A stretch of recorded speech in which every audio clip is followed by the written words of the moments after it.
રહ્યા છો AB48 news Gujarat. હવે જોઈએ અગત્યના સમાચાર। અંકલેશ્વર શહેરમાં એક અસ્થિર મગજના શખ્સે કિસમ ઉપર હુમલો કરતા ઈજાગ્રસ્ત ઈસમને ખાનગી હોસ્પિટલ ખાતે ખસેડવામાં આવ્યો હતો। અન્ય લોકો ઉપર હુમલો કરે તે પહેલા પાલિકાના સભ્ય બખ્તિયાર પટેલની ટીમ અને પાલિકાની ફાયર ટીમે રેસ્ક્યુ કર્યું। અંકલેશ્વર નગરમાં એક અસ્થિર મગજનો શખ્સ હાથમાં લાકડી અને ચપ્પુ લઈને ફરી રહ્યો હતો અને અન્ય લોકો ઉપર હુમલાનો પ્રયાસ કરી રહ્યો હતો। અસ્થિર મગજના શખ્સે એક ઈસમ ઉપર હુમલો કરતા તેને ઈજાઓ પહોંચી હતી।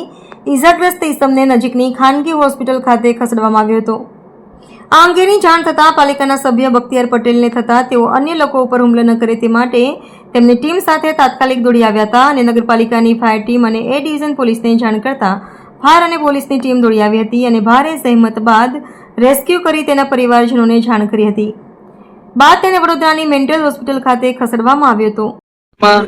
એક મેન્ટલી ઈસમ હાથમાં ચપ્પુ અને લાકડી લઈને એક ઈસમને ચપ્પુના ઘાવ માર્યા એટલે પછી અમારી ટીમ બધી ભેગી થઈને એ માણસને પકડીને આજે એના સગા સંબંધોને સુપૃત કર્યો છે અને એને કોઈ બીજા લોકોને નુકસાન નહીં થાય એ માટે એને એના નગરપાલિકા દ્વારા એના સગા સંબંધીઓ દ્વારા એને મેન્ટલી હોસ્પિટલ મોકલી આપવામાં આવશે। AB48 ન્યૂઝ ગુજરાત સાથે રિપોર્ટર ધર્મેશ રાણા, અંકલેશ્વર।